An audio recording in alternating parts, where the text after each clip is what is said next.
출애굽기 2장 1절 말씀에서 4절 말씀까지입니다.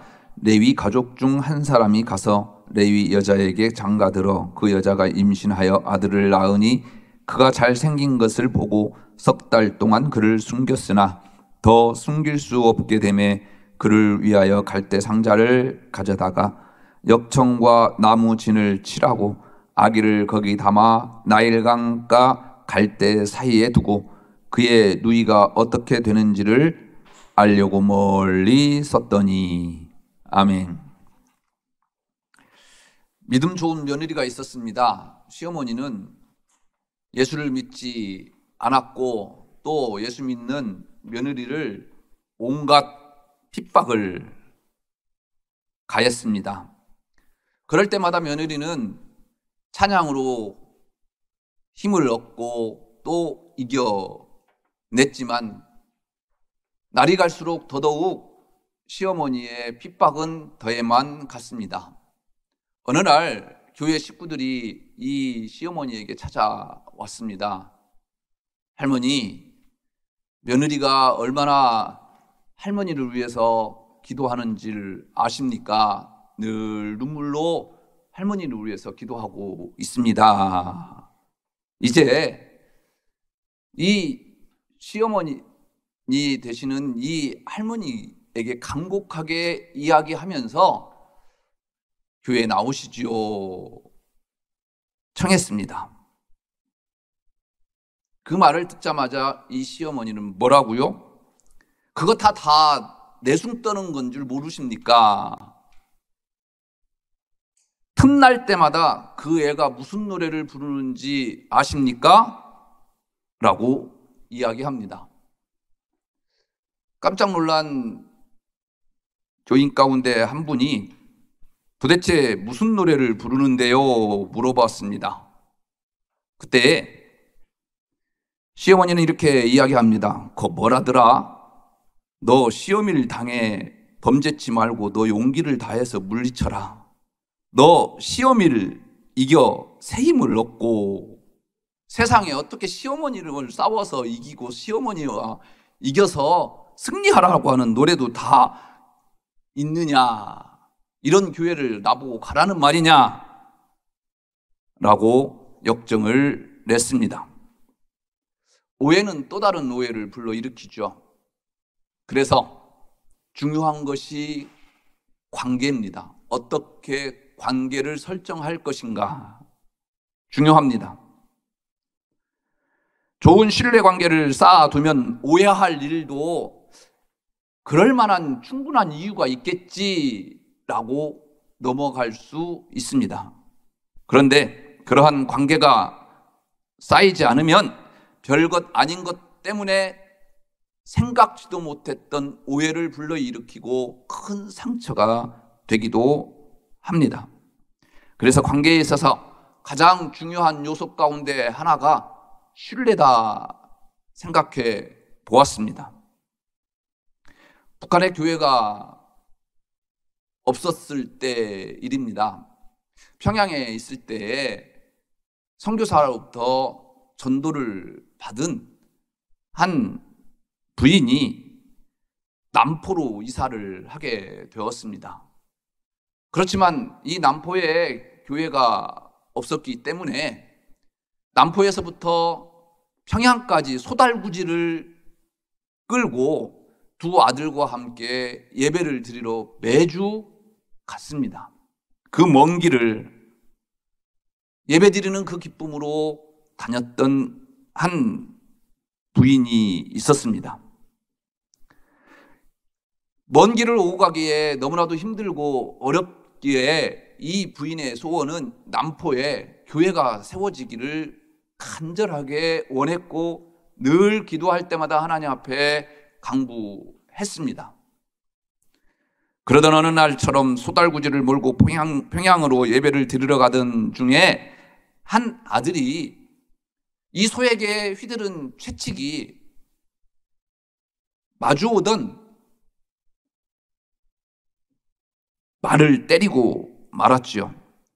말이 깜짝 놀라서 마부가 떨어져서 중상을 입었습니다. 서로가 합의를 보지 못해서 결국 재판을 받게 되었습니다. 생각해 보십시오. 그 먼 곳에서부터 다른 것도 아니고 하나님 앞에 예배하러 가요. 그런데 기쁨으로 또 하나님께서 주시는 그 축복이 형통해도 그 먼 길을 오고 가는데 부담이 될 텐데 오히려 이런 일을 당했으니 절망할 만하고 시험 받을 만하지요. 오늘 여러분들은 이런 일이 없으셨습니까? 예수를 믿으면서 늘 여러분들이 생각했던 것 이상으로 늘 복만 받고 살아가십니까? 본문에도 이와 흡사한 이야기가 오늘 본문에 나옵니다. 당신은 이스라엘 사람들이 아이를 낳기만 하면 남자아이면 무조건 나일강에 던져 죽이라고 하는 추상과 같은 바로의 명령이 있었을 때입니다. 모세의 부모는 3개월 동안 숨겨 키우지요. 하지만 위기가 발생했습니다. 3절 상반절에 보니까 더 숨길 수 없게 되매. 방법이 없을까요? 더 숨길 수 없게 되매 그를 위하여 갈대 상자를 가져다가 역청과 나무진을 칠하고 아기를 거기 담아 나일강과 갈대 사이에 두고 그의 누이가 어떻게 되는지를 알려고 멀리 섰더니, 갈대 상자의 히브리어는 테바입니다. 테바는 구약 성경에 딱 2번 나와요. 여러분들이 잘 알고 있는 노아의 홍수 때 노아가 지었던 방주가 테바입니다. 그리고 오늘 본문에 나와 있는 모세의 부모가 만든 모세를 위한 갈대 상자 테바. 테바는 배를 뜻하는데 운전대가 없고 떠있기만 하는 배를 의미합니다. 우리 성경에 번역한 대로 상자라 하시면 딱 맞죠. 그러면 운전대가 없는데 어떻게 방향을 잡고 어떻게 흘러갈까? 인간의 의지나 선이나 공로가 개입되지 않고 오직 하나님만이 움직이시고 하나님께서 방향을 트신다라는 것이 테바예요. 그래서 테바는 전적으로 하나님만 바라보아야 하는 인간의 한계를 의미하는 것입니다. 오직 하나님의 처분만 바랄 수밖에 없습니다. 그래서 장로님 기억하세요? 노아의 가족들이 그 노아의 방주에 들어갈 때 문을 열고 문을 닫고 그랬습니까? 아니요. 누가? 하나님이 문을 열었고 하나님이 문을 닫았어요. 손잡이가 없어요. 이 테바에는. 운전대도 없을 뿐만 아니라. 그래서 노아의 가족들이 물이 다 빠졌을 때도 이제 때가 됐다. 하나님께서 문을 열어서 노아의 가족들이 방주로 나옵니다. 그런 상황에 우리가 할 수 있는 일이 무엇입니까? 하나님께 대한 신뢰입니다. 하나님께만 신뢰하는 우리에게 주시는 하나님의 선물에 대한 이야기가 5절 말씀부터 이어집니다. 5절 상반절입니다. 바로의 딸이 목욕하러 나일강으로 내려오고, 바로의 궁전에 목욕탕이 없어서 위험한 나일강까지 왔을까요?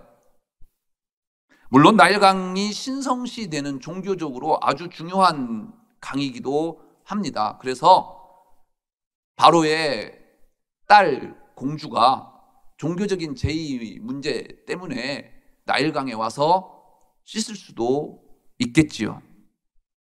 그렇다 치더라도 하필이면 모세를 테바에 띄운 정확한 시간에 맞추어 공주가 나일강에 온 것은 우연의 일치라기보다는 하나님의 섭리가 작용한 근거입니다. 그런데 하나님의 섭리는 계속 이어집니다. 갈대 사이에 둔 갈대 상자를 하녀나 다른 군사들이 보지 않고 가장 먼저 본 사람이 바로 공주입니다.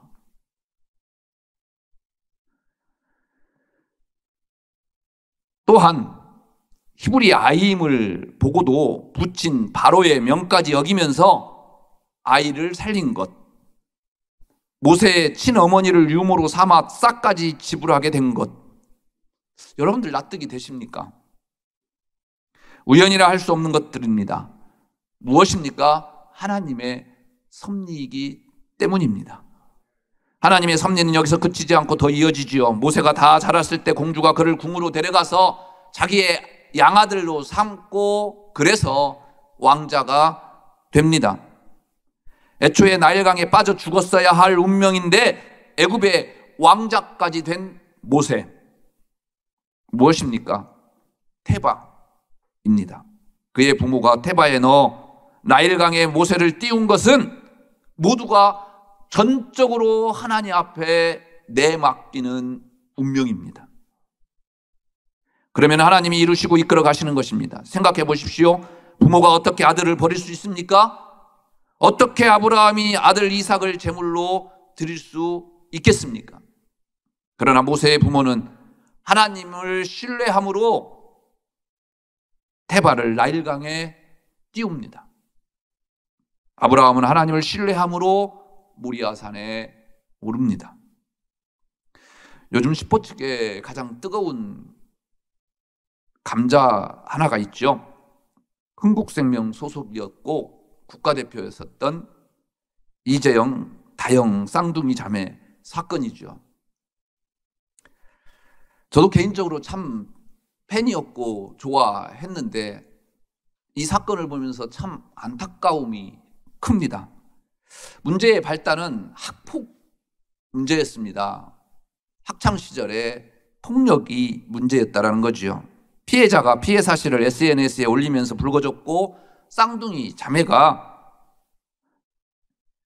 사과해서 일단락 되는 줄 알았는데 오히려 쌍둥이 자매의 사과는 진실되지 않았고 TV 인터뷰에서 오히려 자기들을 변명한다라는 것이 많은 국민들의 공분을 사게 했습니다.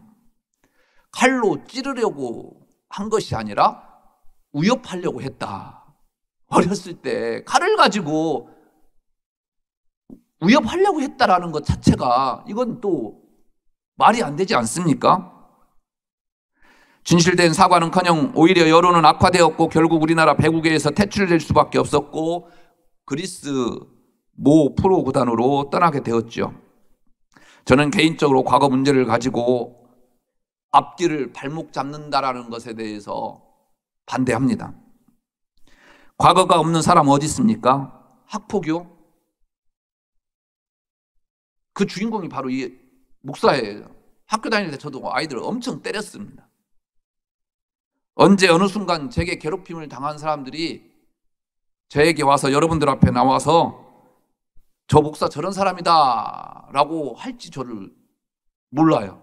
그래서 몇 년 전에 미투 운동 일어났을 때 가장 가슴 조였던 사람이 저예요. 아주 잠도 못 잤어요. 저게 내일인데, 일어나는 일들이 저게 내일인데 그렇게 생각했었습니다. 미리 고백해야 여러분들 누가 나타나더라도 아우 이미 목사님이 얘기한 거다 그래야 될 거 아니겠어요? 아멘도 안 하네. 그런데 문제는 그 당연함이 피해자들에게는 큰 상처가 되고 억울함이고 씻을 수 없는 것이라고 한다면 저희들 자랐을 때는 뭐 싸우고 때리고 하는 것들은 뭐 당연한 것 아니었습니까? 그런데 그 당연함이 피해자에게 상처가 되고 씻을 수 없는 아픔이었다고 한다면 보상을 해야지요. 사과를 해야지요. 진심 어린 사과를 해야 하지요. 오늘 제가 말씀드리려고 하는 이 신실성의 문제입니다. 쌍둥이 자매는 끝까지 진실된 사과 한마디 없이 그리스로 떠났다라는 것이 국민들에게 공분을 사기에 충분했습니다. 진심 어린 사과하고 자숙하고 또 조금만 있으면 다시 코트에 복귀할 것 아니겠습니까? 과거 철없을 때 일 때문에 발목이 잡혀서 인생을 망친다고 한다면 그 인생 또한 귀하지 않습니까? 하나님께서 불쌍히 여기는 영혼 아닐까요? 그 영혼도? 한일 문제의 핵심이 무엇입니까? 과거사 문제입니다. 진실된 사과면 끝날 문제지 않습니까? 과거에 사로잡혀 있다 보면 이보다 어리석은 일이 또 어디 있겠습니까? 특히 우리 기독교에서 가장 중요한 것이 무엇입니까? 회개예요. 회개만 하면 끝나는 것이, 회개만 하면 구원받는 것이 우리 기독교의 핵심이지 않습니까? 문제는 신실함입니다. 요셉은 완벽하지 않았지만 아버지의 신임을 받고 있었던 것 같습니다. 형제들이 무슨 잘못을 했을 때 나에게 고하라 라고 했던 것은 그만큼 아버지 야곱이 이 요셉을 신뢰했다라는 증거겠죠. 그러나 이것이 요셉에게 위기로 작용할 줄은 아버지도 아들 요셉도 꿈에도 생각하지 못했을 것입니다. 야곱이 양을 치러 간 형들에게 요셉을 보내주요. 요셉이 오는 것을 본 형들은 그를 죽일 계획을 짭니다. 하지만 그 계획은 루벤과 유다의 권고로 틀어지고 결국 애굽의 노예로 팔려갑니다. 꿈을 주신 분이 하나님이신데 그 꿈 이야기를 했는데 노예 신세로 전락하고 만 것입니다. 하나님이 살아계시다고 한다면 막아주셔야 했다라고 하는 불평과 원망이 터져 나올 법도 한 충분한 근거가 있습니다. 그나마 다행인 것은 요셉이 보디발의 집에서 인정을 받아서 집안의 모든 업무를 총괄하는 그러한 총무자리에 올랐다라는 것이죠. 하지만 그것도 잠깐, 요셉은 보디발 아내의 유혹을 뿌리친 죄로 강간미수법이라고 하는 누명까지 뒤집어 쓰고 감옥에 들어갑니다.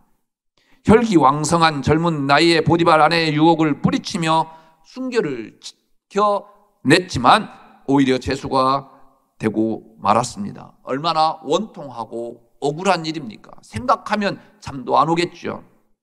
그러나 요셉은 하나님께 대한 신실함을 거두지 않습니다. 성경은 하나님이 요셉과 함께 하시고 그에게 인자를 더하사 감옥에 갇힌 이 요셉을 두고 이렇게 기록합니다. 그렇다면 하나님께서 함께 하시고 하나님께서 그에게 인자를 베풀어 주셨다고 한다면 그 뒷구절만큼은 최소한 이런 말씀이 있어야 되지 않겠습니까? 그가 보디발의 집에서 풀려나 아버지가 계신 고향집으로 돌아가니라. 이것이 저와 여러분들이 생각하는 형통이지요. 그런데 이것으로 끝나지 않습니다. 이해할 수 없는 일들은 이 요셉에게 계속 이어집니다. 요셉은 술 맡은 관원장이 복직될 것을 말하면서 잘 되거든 자신도 풀려나게 해달라고 부탁합니다. 하지만 그는 요셉을 잊습니다. 그래서 요셉은 계속해서 억울한 감옥살이를 했습니다. 이게 하나님의 형통한 자 맞습니까? 하지만 그 다음 그에게 일어난 결과를 들어보면 이야기는 달라지죠. 요셉이 애굽의 시위대장 보디발의 집에 노예로 팔리고 그 아내 때문에 감옥에 들어간 일들 후에 그에게 일어난 뒷얘기를 들으면 우리의 생각이 달라집니다. 만일 형들이 그를 애굽에 팔지 않았다면 어떻게 됐을까요?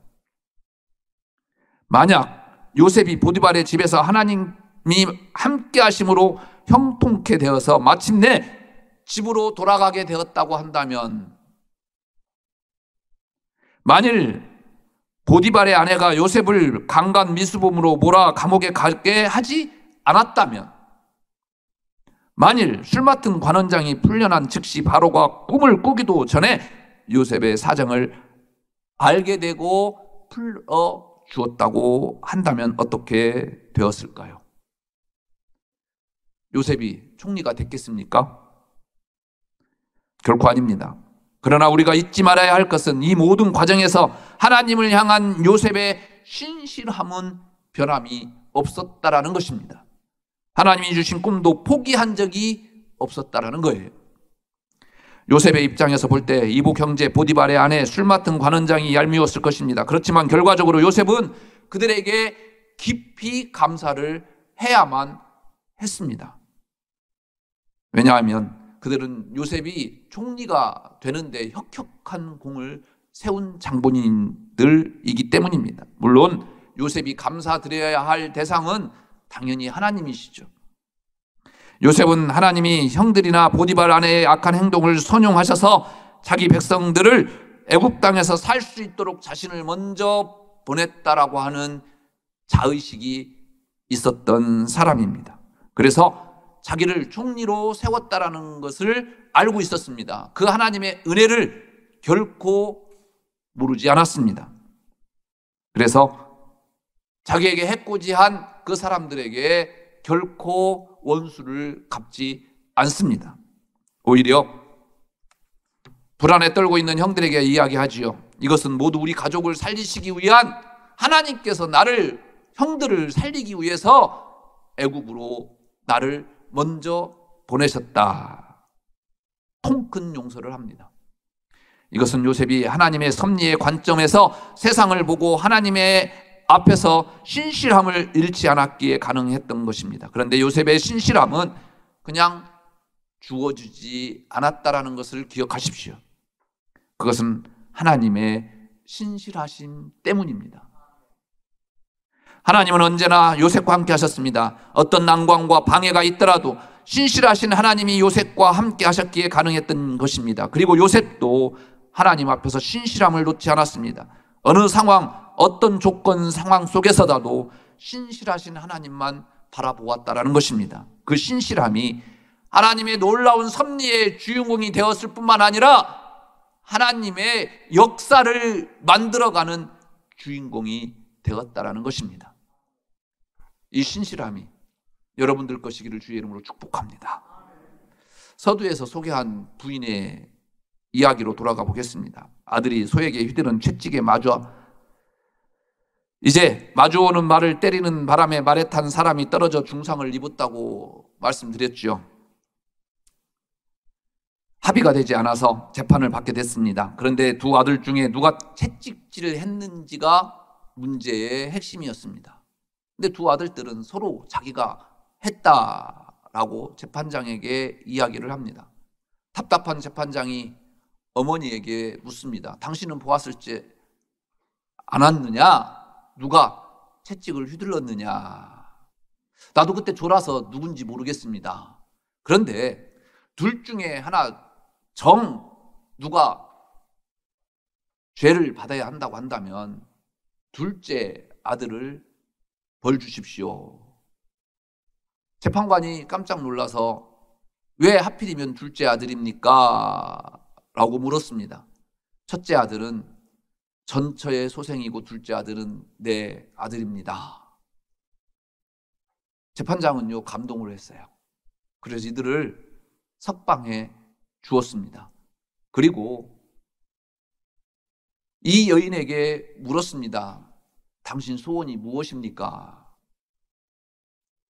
내가 남포에서부터 평양까지 그 먼 길을 소 달구지를 가지고 교회를 다니는데 그래서 이런 일이 벌어졌습니다.